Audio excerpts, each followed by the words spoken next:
Bonjour et bienvenue à un autre épisode du podcast de Raphaël. Bonjour tout le monde, ça fait un petit bout. Donc, j'ai plein de choses super intéressantes à vous dire aujourd'hui au cours des prochaines semaines. La première chose qui est importante pour moi de vous dire aujourd'hui, c'est que vous n'avez jamais eu tort. Dans le fond, là, on va adresser l'illusion d'avoir échoué, puis pourquoi tant de femmes se croient brisées dans la société d'aujourd'hui, que ce soit avant, pendant ou même après avoir eu une famille, on reçoit constamment ce message-là d'être brisé à l'intérieur, puis comme s'il y avait quelque chose qu'on avait fait de pas correct. Après ça, première chose que je vais adresser, c'est pas pour ou contre, peu importe c'est quoi, le sexe, c'est pas une question de homme-femme ou de féminité, c'est juste une question de système nerveux, de cerveau, d'hormones. Bref, le cerveau de l'homme et de la femme sont différents, sur plus de 600 façons. Si vous avez envie de faire des recherches là-dessus, je vous invite à faire vos propres recherches. Mais ce que je veux adresser, c'est vraiment plus, énergétiquement comment on opère différemment. Donc, on est né dans un corps qui est féminin, pour ma part. c'est ce qui est arrivé. Puis, mon cerveau fonctionne d'une façon. Puis pour moi, en fait, là où j'ai observé la plus grande différence, c'est depuis que j'ai eu des enfants. Donc, ça a vraiment fait une grosse différence pour moi. Mais je veux quand même adresser certains trucs au niveau sociétal, des choses qui peuvent arriver. Fait que dans le fond, le conditionnement invisible qui dirige nos choix, c'est que c'est pas une surprise. En fait, le monde dans lequel on vit, la société moderne, tout est créé sur un moule qu'on va dire masculin. Puis là, imaginez l'énergie, encore une fois, là, l'énergie masculine, la meilleure image que je peux vous fournir, qui peut probablement rester gravée en votre mémoire, énergie masculine, pensez à un pénis en érection. Donc, ça a un sens, une direction. C'est pénétrant. Il y a un objectif. Donc, l'énergie, c'est linéaire, c'est droit, c'est point A au point B. C'est ça l'objectif. Puis, si on voit l'énergie féminine comme étant un espace, encore là, allez-y avec l'analogie de la vulve féminine. Donc, c'est un espace pour accueillir. Donc, c'est vraiment une puissance puis un mode d'opérer qui est complètement différent puis qui est pas moins important.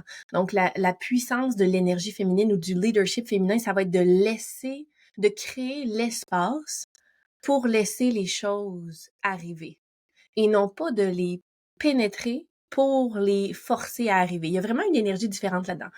Puis, quand notre système est fait, créer un environnement ou un espace où les choses puissent se créer. Encore là, pensez à l'utérus. C'est comme une grotte là où il fait noir, puis c'est là que la vie, elle est créée. Ça prend cet espace-là pour être en mesure d'accueillir la vie, de créer la vie. C'est comme le contenant sacré qui va permettre l'évolution d'un petit bébé. Puis encore là, tout ça ne se fait pas sans l'énergie pénétrante du pénis en érection pour aller mettre ensemble tous les ingrédients nécessaires à créer la vie. Ça, c'est une analogie. Puis souvent, quand on regarde un petit exemple comme ça, ben, c'est quelque chose qu'on peut voir partout dans nos vies parce que, dans le fond, il y a quelque chose qui dit là, comment on fait une chose, c'est comment on fait toutes les choses. Donc, il y a vraiment quelque chose de spécial dans ça. Aussi, ça reste avec vous. Puis encore là, vous pourrez observer vos enfants parce qu'il y a une grande partie du processus, pour moi, ça a été d'observer mes enfants. Donc, on a un garçon puis une fille. Puis de voir à quel point ils sont différents. Puis après ça, de comprendre toute la mécanique derrière le fonctionnement de mon système à moi puis du système à Alex. Qu'est-ce qui a créé des tensions, des conflits, des malentendus. Puis après ça, de comprendre à quel point on est constitué sur un moule qui est complètement différent. Puis après ça, d'honorer ça et de fonctionner avec ça. Donc, le conditionnement invisible, en fait, c'est que la société est faite sur un moule masculin, valorise le masculin, ce qui fait que automatiquement, quand on est fait sur un système ou sur un moule plus féminin, on se sent consciemment ou subconsciemment diminué. Et tu sais, ça va ça va se transposer d'une façon que ça va être différent pour tout le monde. Donc, dans les exemples proches de moi, je peux vous parler pour moi. À un certain moment, j'ai internalisé que le mode d'opération masculin avait plus de valeur aux yeux de la société. Puis des fois, ça peut être à l'intérieur de notre système familial. Puis des fois, si notre système familial valorise les deux modes de fonctionnement égal, ou un plus que ça peut être le féminin, tu sais, que quand on est dans penser à la créativité, les artistes, la cuisine, le mode de vie qui est plus lent, tout ça, c'est des qualités dites féminines. Même si le milieu familial dans lequel on évolue, c'est pas ça qui est ressenti, ben souvent la coupure se fait plus tard si c'est dans un milieu scolaire. Puis si ça se fait pas dans un milieu scolaire, ça va peut-être se faire dans un milieu de travail ou peu importe c'est où, mais il y a un moment donné où on se fait un peu amener dans l'Occident, à tout le moins, dans un rythme et une façon de fonctionner qui est vraiment masculine, linéaire. On valorise la productivité, les résultats, la performance et tout ça est super. Le problème, c'est juste que quand on sous-entend la valeur de une façon de faire plus que l'autre, que ce soit conscient ou subconscient, l'autre volet va se sentir diminué. Puis après ça, est arrivé le féminisme. Quel beau phénomène. Puis encore là, je veux pas ouvrir cette parenthèse-là, mais selon moi, une partie du féminisme, en fait, c'est que ça a été à propos des droits et de se faire donner chance égale. Donc, de donner chance égale, de faire toutes les choses qu'on veut faire, puis d'obtenir les résultats qu'on veut. Puis ça, c'est parfait. Fait que c'est de dire, à opportunité égale, voici le chemin que vous pouvez choisir d'emprunter.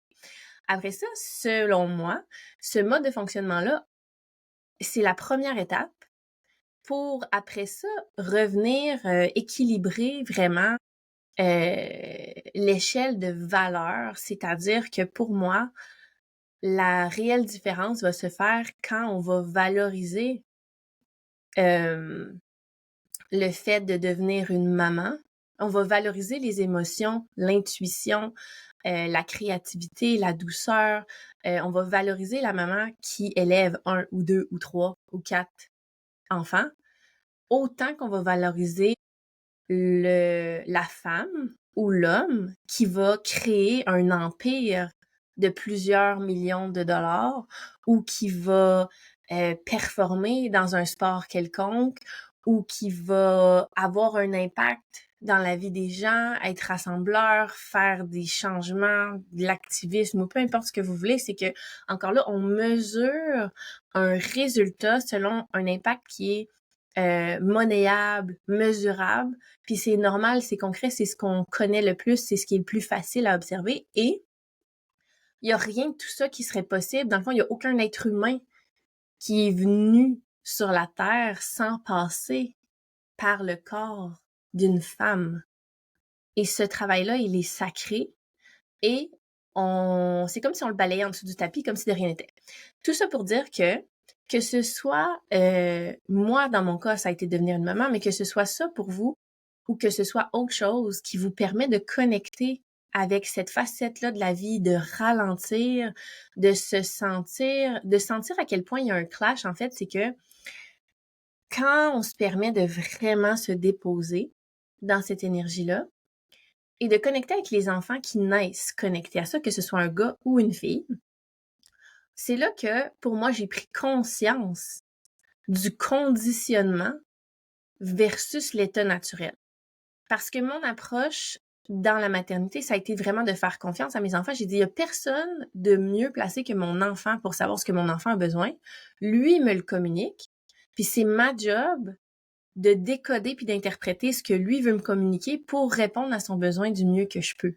Et en faisant ça et en réalisant l'information qui était ce qui m'était demandé en termes de besoins, ben, il y a rien, ça n'a rien à voir avec les choses qu'on fait à tous les jours ou même qu'on veut imposer à nos enfants à tous les jours. Fait que dans le fond, l'enfant, tout ce qu'il veut, c'est que ses besoins de base soient répondus. Après ça, il veut du temps pour exister puis être libre. Puis éventuellement, il veut définitivement genre aller connecter avec une créativité puis une curiosité. Fait que cette curiosité-là, cette soif d'apprendre, puis après ça, de mesurer l'impact que tu peux avoir dans le monde dans lequel on vit. Fait qu'on a naturellement envie d'être bien dans notre corps, d'être apaisé, d'être calme, d'être relax, de sentir que tous nos besoins, là, fait que manger, dormir, affection physique, que tout ça soit répondu. Après ça, on a vraiment une ouverture puis une curiosité sur le monde quand on est bien. Puis dès qu'on a cette ouverture-là, après ça, on veut créer à l'intérieur de ce monde-là.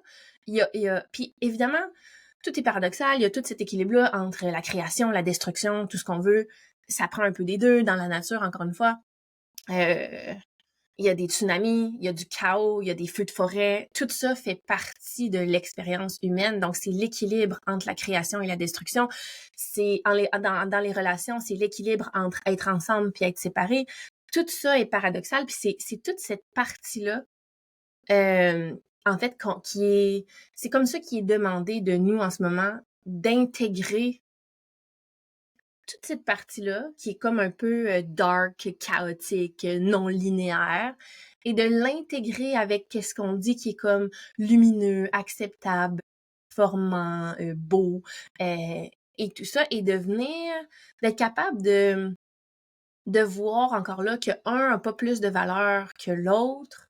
C'est pas un au dépens de l'autre. C'est vraiment les deux ensemble, encore une fois, qui vont venir créer quelque chose qui fait du sens, en fait, qui est juste aligné avec la vie en général. Donc, c'est comme cette idée-là, des fois, que j'essaie d'expliquer à mon fils de 6 ans.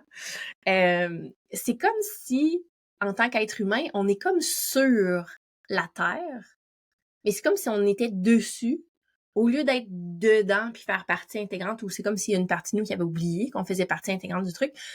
Puis j'ai fait beaucoup de lectures incroyables. Un livre qui s'appelle Braiding Sweetgrass. Je sais pas s'il a été traduit en français, mais si vous pouvez lire en anglais, Braiding Sweetgrass, c'est un des plus beaux livres que j'ai lus de toute ma vie. Puis ça m'a réconcilié avec le rôle de l'être humain dans tout ça parce que encore là, c'est des enseignements qui viennent des peuples autochtones. Puis une des choses qui peut sembler être la base, mais c'est comme quand tu découvres, exemple, quelque chose que tu as envie de cueillir. Donc, tu es en forêt, en nature, dans un champ, puis tu vois, exemple, de la menthe. Je dis n'importe quoi. Puis là, c'était de dire que tu vas pas cueillir la première touffe de menthe que tu vas voir. Au cas où ce serait la dernière, tu continues de marcher jusqu'à ce que tu en trouves une autre. Et quand tu trouves la menthe et que tu en as besoin, tu cueilles jamais plus que la moitié. Encore là, pour permettre à la plante de continuer d'exister puis de se reproduire. Et l'autre règle de grand-mère dans ce livre-là, c'était tu utilises 100% de ce que tu cueilles. Donc, c'est quand puis ça, c'est cette connexion-là avec le tout.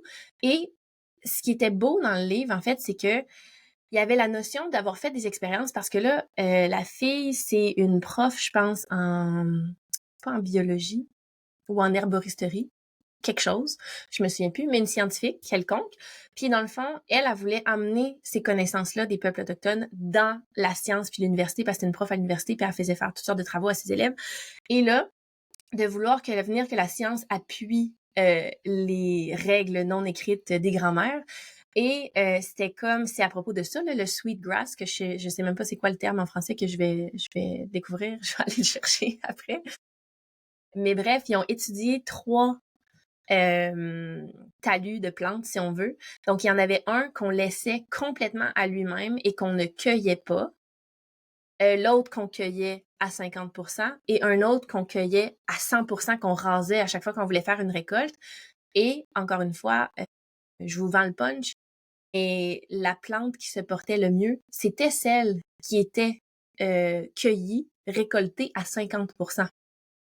Donc, c'est vraiment ça, c'est que n'importe quoi, quand on est dans les extrêmes, si l'humain marche sur la Terre puis fait rien, dans le fond, on a comme un rôle, nous, spécifique de consommer les ressources de la Terre et aussi d'en prendre soin. Donc, c'est ce bel équilibre-là, c'est que si on fait rien, ben il y a quelque chose qui va se créer qui fait en sorte que c'est pas équilibré non plus. Puis si on rase tout, on laisse pas assez de temps puis d'espace pour la terre de se régénérer.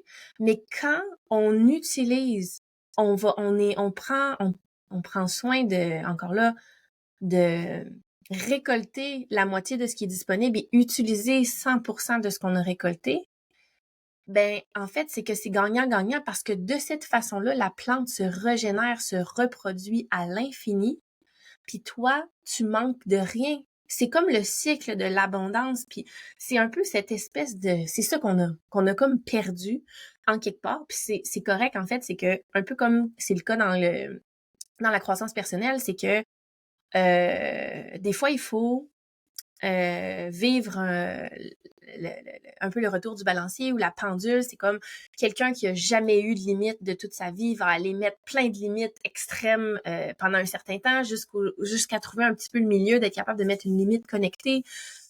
Fait que ça fait partie de l'apprentissage. Puis encore là, c'est de trouver la beauté dans ce processus-là d'apprentissage puis d'accepter le fait que ça soit pas beau, ça sera pas linéaire. Puis c'est pas obligé de l'être. En fait, c'est complètement farfelu de penser qu'un processus quelconque peut être linéaire. Fait que c'est tout ça. C'est comme bref, il y a beaucoup de beauté dans le chaos, dans l'apprentissage, d'être dans l'aréna, de vouloir apprendre ces choses-là. Mais tout ça pour dire que donc là, si on est dans une société qui opère d'une façon plus linéaire masculine et aussi qui va valoriser l'intellect. OK? Puis l'intellect, là, ça se passe ici au niveau de la tête et ça a une valeur énorme, l'intellect, mais c'est que c'est pas juste ça. Puis là où ça va créer un problème, c'est qu'il y a des choses que tu peux savoir avec ta tête si tu réussis pas à le connecter avec ton ressenti ou si tu vas à l'encontre de ton ressenti pour appliquer qu'est-ce qui est dans ta tête, ça crée une séparation qui ne fait pas de sens. Donc, pour les femmes, c'est comme si tu as un muscle. Puis pour les hommes aussi, en fait, on parle de l'énergie féminine, donc on va parler de reconnecter à son ressenti. Puis en fait, là où je le vois en fait le plus, comme je vous dis, c'est avec mes enfants, c'est que je vois à quel point, je vois comment ils sont à leur état naturel, brut.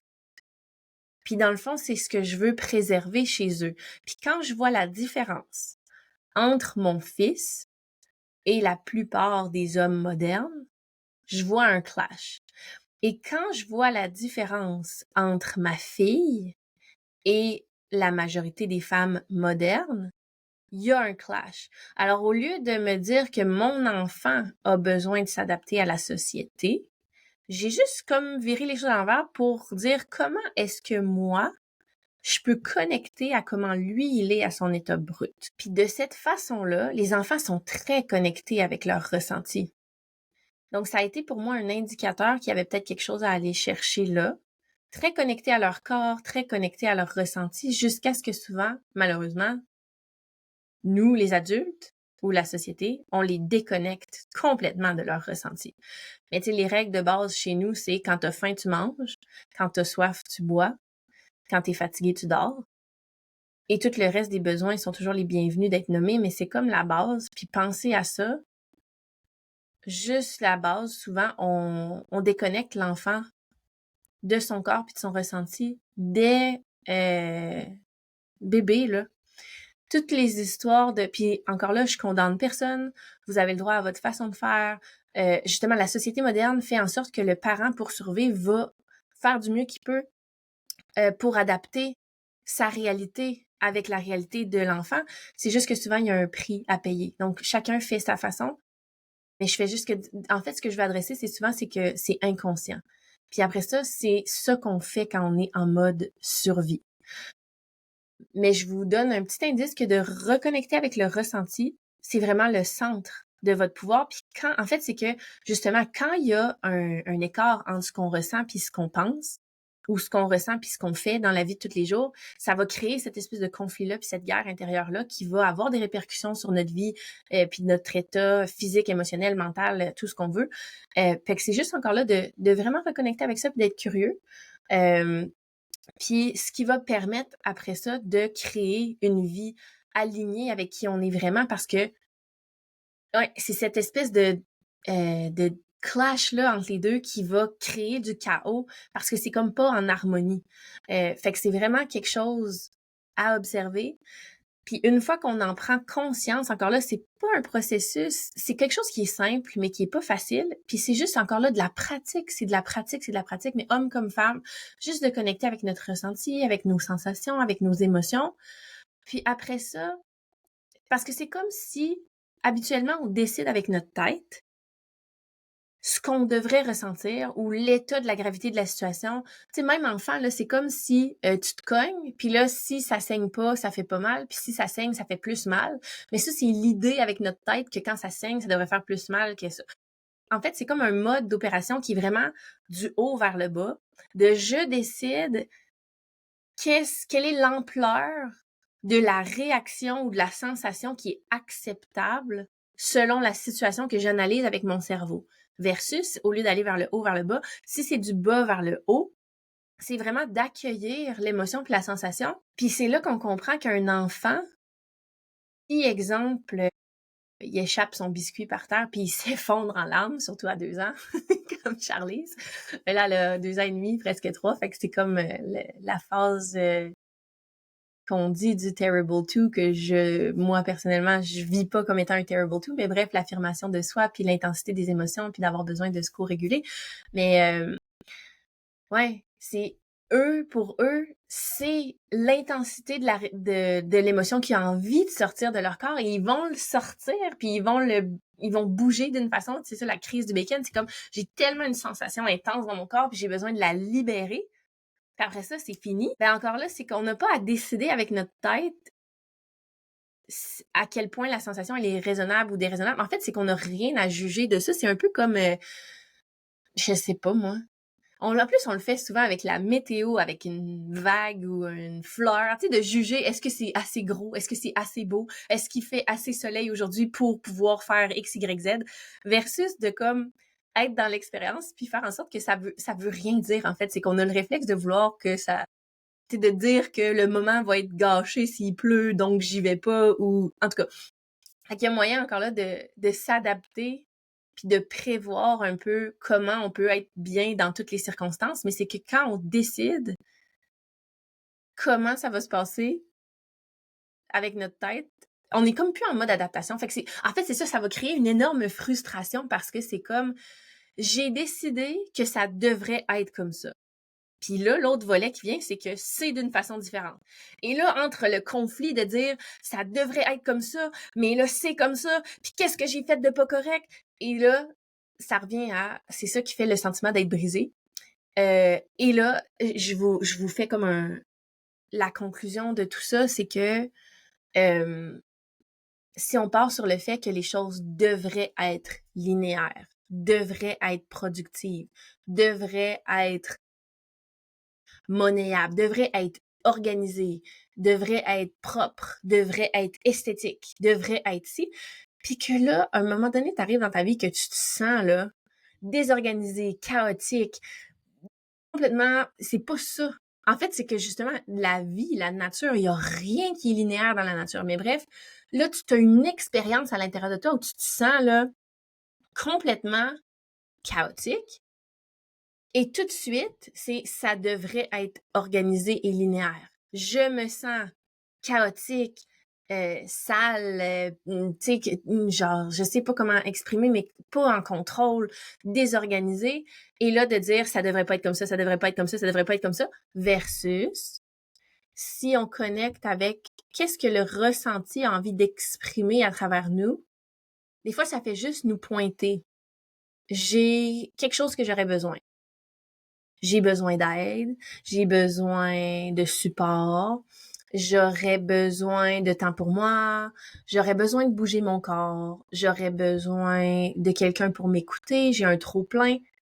Souvent, là, cette désorganisation intérieure-là, c'est juste un indicateur qu'il y a quelque chose qu'on a besoin, mais on perd notre temps. Excusez-moi les sons, je vais essayer de désactiver ça. On perd notre temps avec en jugeant ce que ça devrait être ou ce que ça devrait pas être. On dit ça devrait pas être comme ça devrait pas être comme ça, puis on gaspille toute notre énergie là, puis souvent c'est ce qui fait qu'on reste coincé. Donc ça, c'est ça. Mais si j'y vais... Oh, excusez-moi les sons. OK. Normalement, ça devrait être réglé. Donc, si j'y vais dans cette optique-là, qu'il y a rien qui est supérieur ou inférieur à autre chose, je veux pas cette énergie-là de se battre contre quelque chose, de se battre pour être libre, les droits des femmes, oui. Et, ultimement, c'est juste une question de se rappeler qui on est, comment on est né, d'où on vient, qu'on fait partie du tout. On n'est pas genre en voyage debout sur le tout, on fait partie du tout. Donc si on se rappelle qui on est, après ça, on connecte avec la nature puis on prend le temps d'observer. Là. Est-ce que la nature, elle est droite, elle est linéaire, elle est toujours en train de produire des trucs? Non. Juste ici, là, au Québec, les saisons, là, c'est comme si on était fâchés après les arbres de perdre leurs feuilles puis de changer de couleur. Tout est une saison. Il y a on va dire, c'est le cycle de la mort, la naissance. Puis nous, les femmes, notre cycle, c'est à chaque mois. Donc, c'est juste de reconnecter avec ce chaos-là, puis le fait que c'est correct de sombrer dans la noirceur, dans une grotte, dans l'utérus cosmique, dans la terre. La petite graine, elle va chercher toute son énergie en dessous de la terre avant d'émerger puis de pousser. Mais toutes les graines de toutes les choses qui ont poussé ont commencé une partie de leur processus. En fait, ça dépend où on dit que ça commence. Parce que peut-être que son processus est parti de la fleur, puis la petite graine, elle tombe. Puis après ça, il faut qu'elle vive une espèce de noirceur pour être en mesure d'émerger, puis de pousser, puis d'offrir tout ce qu'elle a à offrir. Puis après ça, le cycle continue. Mais c'est comme complètement farfelu de penser que ça devrait être toujours linéaire. Donc, c'est un peu ça le clash qu'on vit, c'est que nous, les femmes, puis encore là, les hommes, vous avez vos cycles, vous avez vos saisons, vous, le reset qui est à chaque jour, donc c'est des choses que vous avez besoin à chaque jour, l'aventure, de bouger votre corps, le sommeil, construire vos réserves de testostérone. Il y a toutes sortes de choses qu'un homme a besoin. Mais moi, je suis pas dans un corps masculin, sauf que j'ai mon petit homme puis mon amoureux que je peux observer, étudier, questionner pour essayer de comprendre c'est quoi leur réalité. Mais nous, les femmes, on est naturellement connectés avec cette nature cyclique-là puis ce chaos-là, juste de par notre cycle menstruel, puis la maternité, puis même les femmes qui sont pas mamans, il y a comme ça fait partie de notre système, encore là, d'être connecté avec ce chaos-là, puis cette noirceur-là, puis cette nature cyclique-là, parce que c'est un peu ce qu'on apporte ici. Puis c'est ça l'équilibre encore là entre les deux, c'est que si c'était juste ça fonctionne pas. Puis si c'est juste le masculin, fait que c'est encore là de les mettre ensemble pour que les actions qu'on entreprend, qui sont de nature pénétrante, productive, axée vers un résultat, soient au service de ce ressenti-là et non pas à se battre contre lui. Fait que c'est un peu la même énergie que je disais avec la tête de ça devrait être comme ça, c'est comme ça devrait pas être comme ça devrait pas être comme ça. C'est l'autre qui tape dessus versus de dire en fait, une émotion ici, fait que d'en bas vers en haut, une émotion, qu'est-ce que cette émotion-là me dit, rationnelle, et quelle est l'action que je peux prendre pour honorer mon émotion? Donc, je me sens triste. Oh, ma tristesse, qu'est-ce qu'elle m'indique? J'aurais besoin d'un câlin. J'ai perdu quelqu'un que j'aime, j'aurais besoin d'un câlin. Puis, j'aurais besoin de, je sais pas moi, passer du temps de qualité avec quelqu'un que j'aime. OK. Et là, l'action de dire comment je vais honorer mon émotion. Je vais aller prendre le téléphone, appeler quelqu'un, dire ce que j'ai besoin, dire j'aurais vraiment besoin d'un long câlin, puis après ça, est-ce qu'on peut aller marcher ensemble? Et là, c'est l'équilibre. Versus de dire, tu devrais pas pleurer. Arrête de pleurer. Ça sert à rien. Tu as juste échappé ton brocoli à terre. Pourquoi tu pleures? Fait qu'on n'a pas besoin de se battre. C'est juste encore là d'être curieux, de recevoir l'information, après ça, d'honorer, puis de prendre action. Donc, c'est comme la roue qui tourne. Mais c'est juste qu'il y a comme un petit bout qui s'est perdu là en cours de route dans la société moderne. Puis je vous souhaite vraiment de retrouver ça parce que la vie est beaucoup plus... L'expérience de la vie, en fait, c'est vraiment comme s'il manquait un petit bout quand on n'a pas accès à ça. Puis c'est que c'était mon cas avant d'avoir pas accès. Puis encore là, je fais une analogie de jardinage parce que j'étais dans mon jardin ce matin. Mais, tu sais, si le jardin, il n'y a pas d'eau, il va s'assécher, puis ça fonctionnera pas. Puis si le jardin, il y a trop d'eau, il va se noyer, puis ça fonctionnera pas. Fait que c'est encore là l'équilibre entre trouver vraiment la bonne quantité d'eau, la bonne quantité de soleil, le contenant. Si le masculin, c'est le contenant, si je plante une tomate, je lance une graine de tomate à terre dans une flaque d'eau puis dans une flaque de boîte, puis que ça s'écrase à terre, la petite graine, elle a rien pour lui permettre d'exister. La structure puis le contenant qui est autour, ça, c'est un peu l'énergie masculine. C'est ce qui va permettre au féminin, à la terre, la noirceur, d'opérer pour que la petite graine puisse pousser vers le soleil. Puis même chose, c'est comme le tuteur à tomate ou à concombre. Tu sais, la structure, c'est ce qui tient le truc qui lui permet de grandir. Puis ce qui fait qu'il grandit, il va pousser. Dans le fond, c'est l'énergie qui lui permet de pousser, c'est féminin. Mais ce vers quoi il s'en va, c'est masculin, le soleil. Puis c'est qu'il y a des espèces de fleurs ou de légumes qui, s'ils n'ont pas la structure pour les tenir, ils vont s'étouffer l'un sur l'autre. Donc, c'est comme ça. Le fait de ne pas avoir de structure peut causer à ta perte. Puis le fait d'avoir une structure trop rigide, qui manque des éléments, puis il manque de jus, il manque de c'est ça, de jus, en fait. Le jus, la créativité, ouais, ça, c'est le féminin. Fait que s'il manque de jus, ça marche pas. Puis s'il manque de structure, ça marche pas non plus. Fait que c'est encore là de trouver cet équilibre-là entre les deux. Fait que c'est ce que j'avais à dire pour aujourd'hui. Puis je vous souhaite une super belle journée. Puis on se dit à bientôt! Je vous envoie tout plein d'amour et je vous souhaite une excellente journée. À bientôt!